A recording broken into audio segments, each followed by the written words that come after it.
हमारी सवारी कहाँ को? ओमकारेश्वर।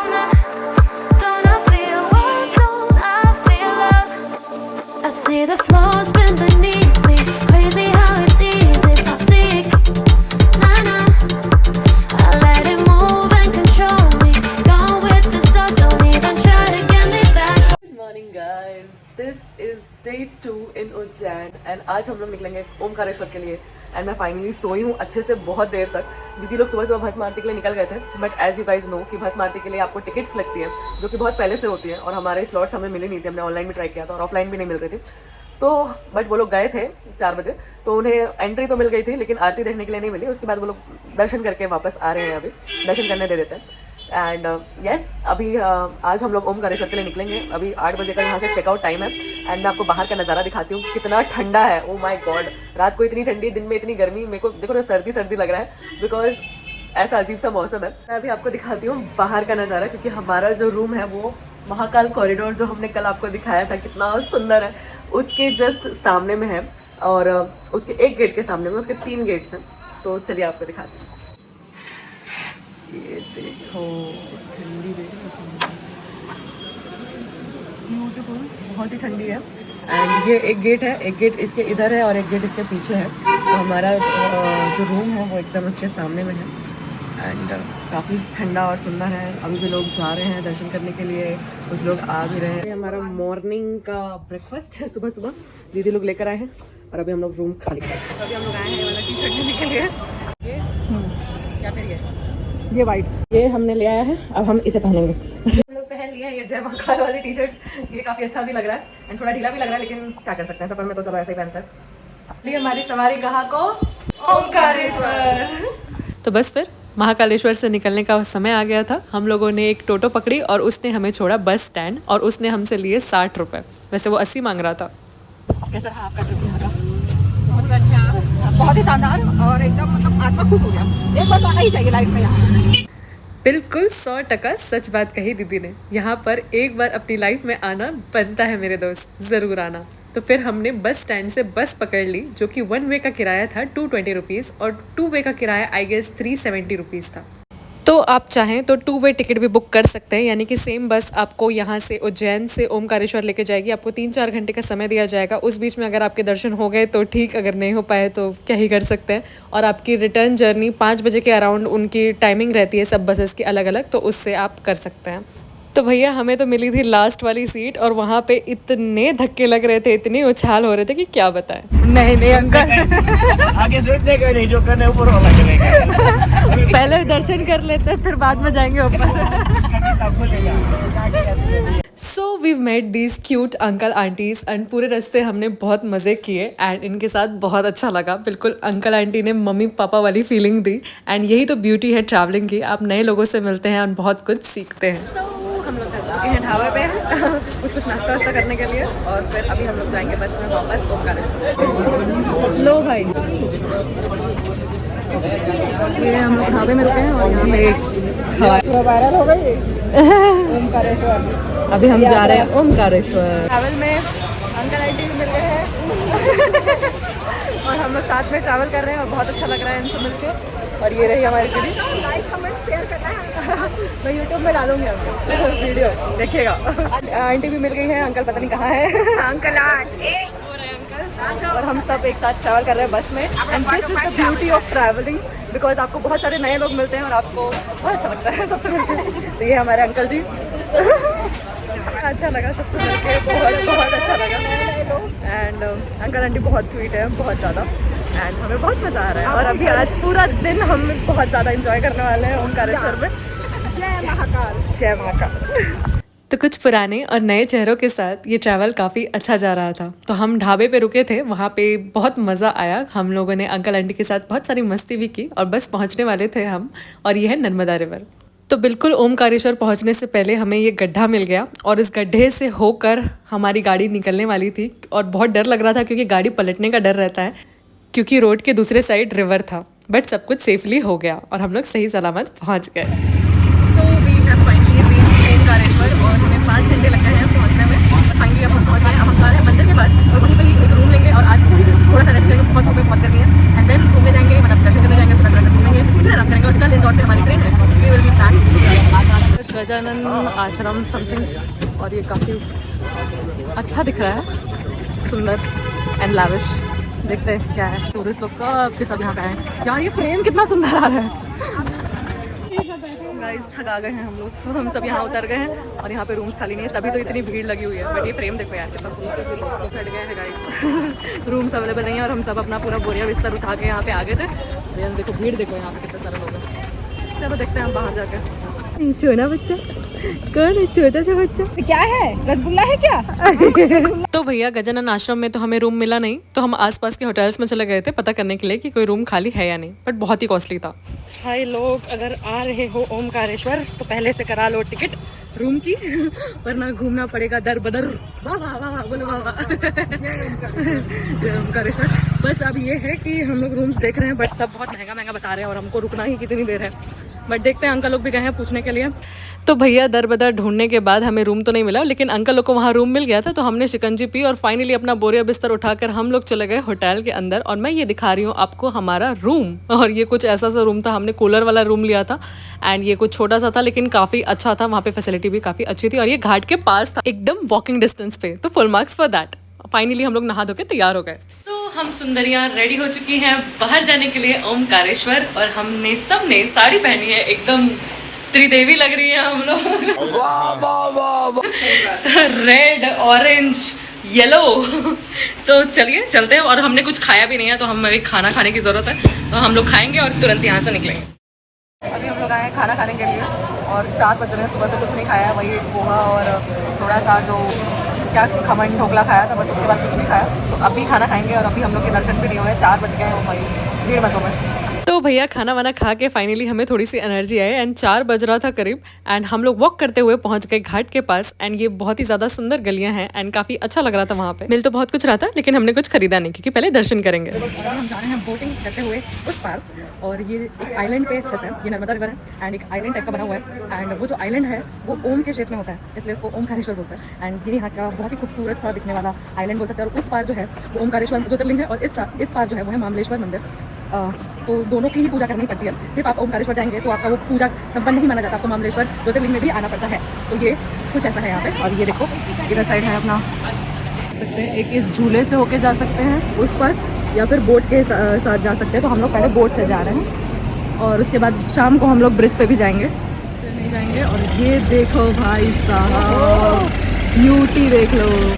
तो भैया जो सामने आपको 5 स्टोरी बिल्डिंग दिख रही है, वो बिल्डिंग नहीं, ओमकारेश्वर ज्योतिर्लिंग टेम्पल है एंड ये बहुत ही ज़्यादा खूबसूरत है। और ये जो रिवर है वो है नर्मदा रिवर। एंड मैं बता रही थी कि ये देखो ये कितना खूबसूरत लग रहा है ना गाइस, ये बहुत ज़्यादा सुंदर है। मेरे पीछे है नर्मदा रिवर और उधर है मामलेश्वर ज्योतिर्लिंग और मेरे पीछे है ओमकारेश्वर ज्योतिर्लिंग। और ये बहुत ही सुंदर सा घाट है, यहाँ पे बोटिंग वगैरह भी हो रही है और हम भी अभी बोटिंग करके उस पार जाएंगे एंड बहुत सारी फोटोज और वीडियोज भी निकालेंगे। But I am really excited to see the lord. मैं दर्शन करने के लिए एक्साइटेड हूँ।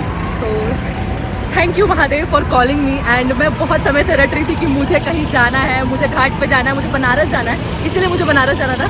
बट भगवान ने मुझे उज्जैन बुला लिया, और उज्जैन इतनी सुंदर जगह है कि मैं कह नहीं सकती कि कितनी सुंदर जगह है। आपको एक बार अपनी लाइफ में ज़रूर उज्जैन, महाकालेश्वर और ओमकारेश्वर आना ही चाहिए, बहुत सुंदर है। तो भैया एक ऐसी लड़की जो हमेशा से बड़े बड़े शहरों में रहना चाहती थी, मेट्रोपॉलिटन सिटीज़ में रहना चाहती थी, बड़े बड़े मॉल्स में घूमना चाहती थी, फॉरेन घूमना चाहती थी, आज उसे ये सुकून सिर्फ रिलीजियस प्लेसेस में मिलता है।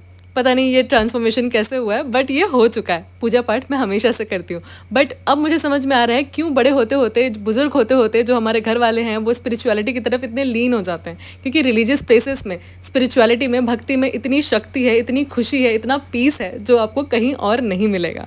और वही पीस आज मैं महसूस कर रही थी यहाँ पहुँच के। इसी बात पे कॉमेंट में हर हर महादेव लिख दो। नागरघाट आदि शंकराचार्य, सामने वाला डैम का नाम है। डैम का नाम क्या है? तो भैया बोट राइड का पैसा उन्होंने लिया था 100 रुपये पर पर्सन, जो कि काफ़ी ज़्यादा था, लेकिन वो उससे भी ज़्यादा बोल रहे थे, लेकिन हमने बार्गेनिंग कर ली थी। Girls are always good at bargaining, तो बार्गेनिंग करके आप 100 रुपये से ज़्यादा मत दीजिएगा। फूल बेलपत्र हमने ले लिया और चल दिया मंदिर की तरफ। चल दी है हमारी सवारी कहाँ को? ओमकारेश्वर को। जय। तो अभी हम लोग जा रहे हैं मंदिर दर्शन करने के लिए और हमने ये ले लिया है। और पीछे का नज़ारा तो भाई चुम्मा है, चुम्मा। आपको कैसा लग रहा है? बहुत अच्छा, बहुत अच्छा। पहली बार आए हैं और ये बहुत सुंदर जगह है। एक्चुअली ये बहुत ज़्यादा सुंदर है, तो हमें बहुत अच्छा लग रहा है। भैया भीड़ यहाँ पे ज़्यादा तो नहीं है बट है। अच्छा looks are deceptive guys, looks are deceptive. बाहर से देख के लग रहा था ज़्यादा भीड़ नहीं है, और ये भीड़ देख लो, ये इतनी लंबी लाइन थी कि जिसका कोई हिसाब नहीं था। पर हम भी कहाँ मानने वाले थे, लग गए लाइन में। पीछे से दर्शन करके जाएंगे, और साड़ी पहनने का डिसीजन बहुत गंदा था। और नहीं तो क्या, रोल मार के साड़ी पहन के चले तो गए कि हाँ भाई फोटोज वीडियोस अच्छी है कि दर्शन करने जा रहे हैं, साड़ी पहन के जाते, बट इतनी गर्मी लगी कि पूछो मत, एक लड़की बेहोश भी हो गई थी।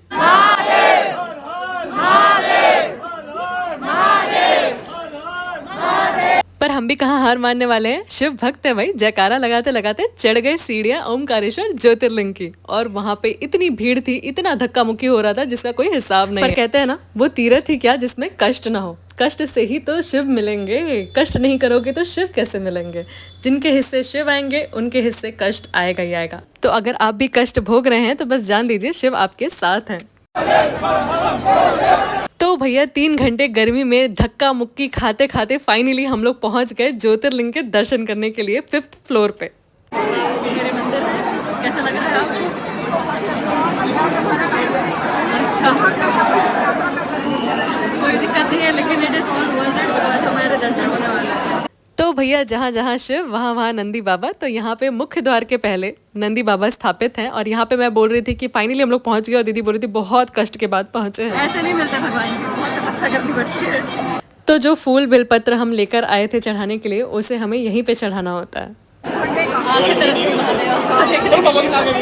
अब तो दर्शन दे दो।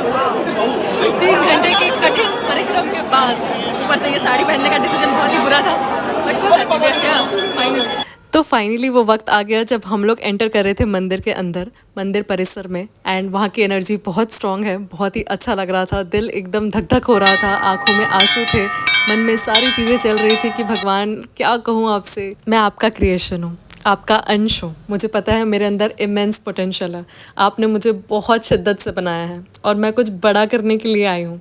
तो प्लीज़ जो मैं करने के लिए आई हूँ वो मैं कर पाऊँ, इतनी स्ट्रेंथ दीजिए, इतनी ताकत दीजिए कि मैं मेहनत कर सकूँ। और कहा थैंक यू फॉर एवरीथिंग। तो यही 2 चीज़ें मैं हमेशा हर मंदिर में कहकर आती हूँ, thank you for everything, and बस मुझे इतना स्ट्रेंथ दीजिए, इतनी ताकत दीजिए कि मैं अपना कर्म कर सकूँ। पर जब मैं बाहर निकली तो मैं थोड़ी सी डिससेटिस्फाइड थी, क्योंकि जिस तरह से मैंने सोचा था उस तरह से दर्शन नहीं हो पाए थे, क्योंकि 3 घंटे की लंबी लाइन लगाई थी एंड 5 सेकंड के भी दर्शन नहीं हुए। ऊपर से सिक्योरिटी गार्ड्स बहुत बदतमीजी से बात कर रहे थे एंड उठा उठा के हमें फेंक रहे थे। बट देन आई रियलाइज भगवान यही तो मुझे सिखाना चाह रहे थे कि लाइफ में हर बार वैसा नहीं होगा अंकिता जैसा तुम चाहते हो, and you have to be okay with it, because ये गॉड्स विल है। तो बस फिर दर्शन करके हम लोग बाहर निकल आए, और हम लोग ब्रिज से होते हुए वापस आ गए ममलेश्वर ज्योतिर्लिंग के पास में। वहाँ पे हमने पहले थोड़ी सी कुल्फ़ी खाई, बहुत ज़्यादा थक गए थे। लेकिन अगर आप ओमकारेश्वर ज्योतिर्लिंग आ रहे हैं और ममलेश्वर ज्योतिर्लिंग में आप नहीं जाते तो आपकी पूजा संपन्न नहीं मानी जाती है, इसलिए हम लोग भी यहाँ आ गए थे। एंड ये बहुत ही खूबसूरत मंदिर है। तो भैया मेरा मूड थोड़ा सा ख़राब हो गया था, क्योंकि घर पे मैंने बात की तो पता चला कि पापा का फ़ोन घूम गया। बिल्कुल भी नहीं बची है, बट जो करने आया वो तो करना ही है। मूड भी थोड़ा सा ख़राब है, चलो कोई नहीं। बट फिर मेरे दर्शन हो गए भगवान जी के, ममलेश्वर ज्योतिर्लिंग के, एंड मेरा मूड फिर से ठीक हो गया। इतना खूबसूरत है ये एहसास कि आप अशांत मन से आते हैं और यहाँ पे इतनी शांति का एहसास आपको होता है कि पूछो मत। It's beautiful, it's surreal. तो भैया थक हार के फाइनली हम लोग रूम पहुंचे, और हिम्मत बिल्कुल नहीं बची थी, बट चेंज किया और फिर डिनर कर लिया। चलिए मिलते हैं डे 2 में। सुबह के बज रहे हैं 6:30 और हम लोग रेडी हो गए हैं घाट पे जाने के लिए, क्योंकि हमारा रूम जो है वो एकदम घाट के पास में है। तो हम लोग सोचे कि सुबह सुबह भी जाके देख लेते हैं, क्योंकि कल तो बहुत भीड़ थी। बट अभी देखते हैं कैसा मौसम हो रखा है, एकदम ठंडा ठंडा, काफ़ी अच्छा लग रहा है। पूरा होटल यहाँ सब स्टे किया हुआ है, और ये बालकनी है, मैं आपको दिखाती हूँ बाहर का लुक। सुबह सुबह का नज़ारा, और उधर साइड है घाट, और ये बिल्कुल बनारस जैसा ही लगता है, एकदम सुंदर सा, एकदम छोटी छोटी सी गलियाँ, प्यारी प्यारी सी। सो आई एक्चुअली मैनिफेस्टेड दिस, क्योंकि मैं तो कब से सोच के रखी थी कि मुझे बनारस जाना है, बट जहाँ का बुलावा आता है वहीं चले गए। और कल जब हम लोग गए दर्शन करने के लिए, 3 घंटे की लंबी लाइन के बाद जाके हमको दर्शन मिले हैं, एंड बहुत ज़्यादा अच्छा तो लगा ही, बट बहुत हेक्टिक हो गया था क्योंकि जब दर्शन करने के लिए गए तब बहुत धक्का मुक्की हो रही थी एंड फिर वो जो स्टाफ थे वो लोग भी अच्छे से बात नहीं कर रहे थे सिक्योरिटी वाले, तो मतलब थोड़ा सा अजीब तो लगा, लेकिन फिर मुझे लगा कि शायद यही भगवान जी सिखाना चाह रहे हैं कि how to deal with pressure, how to deal with you know unwanted circumstances and unpleasant circumstances. So yes, I take away from here that I have to be patient with people. Not everyone will understand me always, and that's okay. They do not have to understand me. I know me, and if I am right, I should work on my path and not care about what others think. So this is what I'm taking away, and I'm taking away that I should be patient. I have to learn patience because कई बार मैं बहुत ज़्यादा गुस्सा हो जाती हूँ and I accept it openly that मुझसे हर बार मैं हमेशा अच्छी तो नहीं रह सकती, मैं हमेशा cool तो नहीं रह सकती, but I am trying to be more patient from now on. and पहले भी करती थी कोशिश, but अब थोड़ी सी ज़्यादा करूँगी and कोशिश करूँगी कि मैं रिएक्ट ना करूँ, मैं रिस्पॉन्ड करूँ and सबको नहीं समझा सकती तो मैं सबकी केयर भी ना करूँ कि हाँ मेरे बारे में लोग क्या सोच रहे हैं. So yeah. तो अभी हम लोग जाएंगे घाट पे एंड देखते हैं कि बाहर का कैसा क्या है. क्या मंदिर वाले जगह में जाओ ना तो सुबह ही मतलब दर्शन करना चाहिए, एक दिन वेस्ट करना चाहिए. हाँ, क्योंकि काम के टाइम में बहुत भीड़ भाड़ रहता है, बहुत भीड़ रहता है क्योंकि काम के टाइम में सभी कोई निकलना चाहते हैं ना. हाँ, और इसीलिए जब हम लोग महाकालेश्वर में गए थे तो हम लोग दोपहर में गए थे और दोपहर में बहुत कम भीड़ थी और हमारी बहुत जल्दी दर्शन हो गए थे, तो हमें लगा था यहाँ पे भी वैसे ही हो जाएगा. बट यहाँ पे शाम तो हो गई थी, हम पहुंचे ही 1-1:30 बजे पहुंचे थे, फिर खाना वाना भी खाते खाते हम लोग को 4 बज गया और नहा धो के तुरंत ही निकले थे यहाँ से, बट फिर भी लेट हो गया तो हम लोग इसीलिए लाइन बहुत लंबी मिल गई. बट ठीक है, अगर हम लोग आपको कुछ सजेस्ट करेंगे तो यही करेंगे कि आओ एक दिन रुको, थोड़ा सा रेस्ट करो एंड देन सुबह दर्शन के लिए जाओ तो वो अच्छा रहेगा, या दोपहर में जाओ. हम लोग निकल गए हैं घाट पे जाने के लिए एंड ये गलियाँ देखो यार कितना सुंदर दिख रहा है. Good morning. दिखता नहीं है, वैसे ही लग रहा है, वैसे ही लग रहा है ना. मैं भी यही बोल रही थी कि मुझे बनारस जाने का मन था, लेकिन ये बनारस से कम थोड़ी है. बनारस भी जाएंगे बट अभी यहाँ के मजे ले लेते हैं. तो भैया सुबह सुबह पहले किया हमने नाश्ता, क्योंकि पहले पेट पूजा फिर काम दूजा. क्यों ये ब्रिज पे, और ये है इधर अपना मंदिर है ओमकारेश्वर, उधर महाबलेश्वर है, और ये ब्रिज से होकर आप जा सकते हैं. तो 2 रास्ते हैं, ब्रिज से जाओ या फिर बोट चलती है, बोट से जा सकते हैं हम लोग मंदिर, और ये जाके वहाँ पे हम लोग दर्शन करेंगे. ये जो प्रतिमा है वो है आदि शंकराचार्य की प्रतिमा, और ये 108 फीट ऊंची प्रतिमा है और इसे स्टैचू ऑफ वननेस भी कहा जाता है. एंड ये आदि शंकराचार्य की मूर्ति है, ठीक है. और वहाँ पे उधर साइड संगम होता है, एक इधर से आती है एक उधर से आती है नदी, ठीक है. एक कावेरी है और एक नर्मदा. तो ये नर्मदा रिवर है और उधर से जो आती है वो कावेरी है, और वहाँ पे जाके संगम होता है दोनों रिवर्स का. वो बोट वाला बोलता है त्रिवेणी संगम है. त्रिवेणी संगम यहाँ नहीं है, प्रयागराज में. तो ये इधर से एक नदी एक इधर से नदी, तो वो है संगम, और इधर पे घाट है और ये कुछ ऐसा सा दिख रहा है, काफ़ी सुंदर लग रहा है. तो बस फिर हम लोग निकल गए घूमने के लिए. बहुत सारी फोटोज़ और वीडियोस निकाली जो कि मैं अपलोड करती रहती हूँ मेरे इंस्टाग्राम पे. तो अगर आप मुझे फॉलो नहीं करते इंस्टाग्राम पे तो लिंक डिस्क्रिप्शन में जाके फॉलो कर लेना. एंड ये देखो कितना खूबसूरत लग रहा था, बहुत अच्छा लग रहा था सचमुच. और कल थोड़ा सा प्रेशर था कि भाई जल्दी जल्दी दर्शन करने जाना है, तो ज़्यादा ध्यान नहीं दिया, बट दिन के टाइम पे बिल्कुल टेंशन फ्री होके घूम रहे थे एंड बहुत अच्छा लग रहा था. बोट वाले भैया ने अच्छे से घुमाया और हमें छोड़ दिया घाट पे. एंड हम लोग चले गए थे डुबकी लगाने के लिए. And it was my first time कि मैं किसी ऐसे रिलीजियस प्लेस में आके डुबकी लगा रही हूँ. मुझे बहुत ज़्यादा मज़ा आ रहा था. सब लोगों ने हम लोगों ने बहुत मज़ा किया सचमुच. ये बहुत ही अच्छा एक्सपीरियंस था and I enjoyed it thoroughly सच में. सो गाइस अभी हम लोगों ने यहाँ पे डुबकी भी लगा ली है और ये देखो पीछे, और वो है हमारा ओमकारेश्वर और यहाँ पे नर्मदा रिवर है ये. एंड यहाँ पे हमने बोटिंग की और बहुत मज़ा आया. सुबह सुबह के टाइम पे हम लोग आए, अच्छे से 10-15 मिनट उन्होंने घुमाया बहुत अच्छे से एंड बहुत अच्छा लगा. एंड पहली बार ऐसा हुआ है कि मैं आई हूँ कहीं पे और डुबकी भी लगाई हूँ. और हम लोग इतने बेवकूफ़ है कि हम लोग बिना सोचे आए थे ना कि हम लोग यहाँ पे डुबकी वगैरह लगाएंगे. हम लोग का इंस्टेंट प्लान बना और हम लोग यहाँ डूब गए और वापस आ गए. और उसके बाद अभी हम लोग का रूम यहीं पास में है घाट के पास, तो अभी हम लोग जाएंगे एंड चेंज करेंगे. बट ये बहुत ही सुंदर जगह है, आपको ज़रूर आना चाहिए. उज्जैन और ओमकारेश्वर बहुत सुंदर जगह है एंड बहुत अच्छा लगा यहाँ पर आकर. And this was one of the best trips and it was really much needed for me, because मैं बहुत समय से थोड़ा सा एंग्जाइटी एंड बहुत सारी चीज़ें थी. But this was a much deserved get away and I really enjoyed it. अब इसके बाद जाके तुरंत फिर से वापस से मेहनत करनी है और अगला ट्रिप फिर एग्ज़ाम निकाल के ही हो. एंड यस मैंने ग्रैटिट्यूड दिया है भगवान जी को एंड कहा है कि thank you for everything. And मैं आपको अपने आप को आपके पास समर्पित करती हूँ जो करना महादेव सही करना है, मुझे पता है आप जो करेंगे सही करेंगे। And this was one of the best feelings to come here. And मैं महादेव को बहुत ज़्यादा मानती हूँ एंड वो मेरी लाइफ में जितने भी चेंजेस आए हैं, पॉजिटिव चेंजेस, वो महादेव के बाद ही आए हैं। एंड उसके पहले भी मैं पूजा करती थी, बट जब से मैंने शिवलिंग पर जल चढ़ाना शुरू किया, मैं फास्ट रखती हूँ, मेरी लाइफ में इतना ड्रास्टिक चेंज आया है, मेरे हेल्थ में इतना ड्रास्टिक चेंज आया है। So I am really thankful to God. And मैं जब भी कोई भी प्रार्थना करती हूँ तो उससे पहले मैं थैंक यू बोलती हूँ, थैंक यू फॉर एवरीथिंग। तो आप भी जब भी प्रार्थना करें, कोई चीज़ मांगने से पहले जो चीज़ आपके पास है उसके लिए ग्रेटफुल होना ज़रूरी है। तो आप भी पहले ग्रेटफुल होइए एंड थैंक यू बोलिए for everything that you have. And उसके बाद मेहनत करिए और फिर भगवान पे सब छोड़ दीजिए, वो सब सही कर देंगे। सो thank you so much for watching this vlog. अभी हम लोग यहाँ से इंदौर के लिए निकलेंगे और इंदौर से हमारी ट्रेन है बिलासपुर के लिए। एंड मैं वहाँ पे जाके बैठ गई and I reflected upon this journey कि कितनी मुश्किलों से हम यहाँ पहुँचे, कितना कष्ट करके हमने ये दर्शन किए एंड कितने ब्रोकन हार्टेड थे हम और कितना हील होके यहाँ से जा रहे हैं। It was such a beautiful feeling. So I am determined to achieve anything in my life because भगवान की क्रिएशन हूँ मैं एंड भगवान ने मुझे बनाया है और with so much hard work and creativity, तो मैं उन्हें कैसे लेट डाउन कर सकती हूँ। तो मैंने भगवान जी से कह दिया कि भाई सक्सेसफुल होना मेरा अधिकार है, बिकॉज अगर मैं सक्सेसफुल नहीं होती हूँ तो आपकी क्रिएशन पे डाउट होगा, इसलिए मैं आपकी क्रिएशन को ऐसे कलंकित तो नहीं कर सकती। तो मैं अपने हाईएस्ट पोटेंशियल तक पहुँचूँ, मैं यही मांग कर आई हूँ उनसे। चलिए अब हम जा रहे हैं अपने रूम की तरफ। लकी है यहाँ, इनका घर एकदम मंदिर के पास है, खूबसूरत, इतना सुकून। सच में कल जितनी थकावट हुई थी सब मिट गई है और बहुत सुंदर लग रहा है, सब कुछ बहुत अच्छा है। बस जा रहे हैं।